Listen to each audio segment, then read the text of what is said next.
இன்றைக்கி நம்ம ஒரு மேங்கோ மில்க் ஷேக் தான் பார்க்க போகிறோம். ஒரு மாம்பழத்தை கட் பண்ணி வச்சுருக்கேன், ஒரு 3 முந்திரி பருப்பு, 4 பாதாம், 2 பேரிச்சம்பழம் எல்லாம் கொஞ்சம் வெந்நீரில் ஊற வச்சு வச்சுருக்கேன்.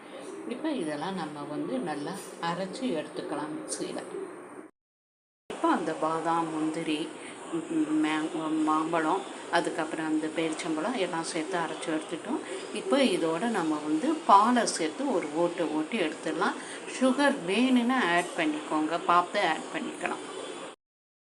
இப்போ நம்ம மில்க்கு சேர்த்து அதை கிரைண்ட் பண்ணி எடுத்துட்டோம்.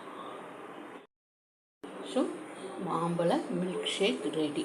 நம்ம பாதாம், முந்திரி, அதுக்கப்புறம் பேரிச்சம்பழம்லாம் சேர்த்துருக்கோம். நல்லா ஹெல்த்தியாக இருக்கும், பசங்களுக்கு எல்லாருக்குமே கொடுக்கலாம்.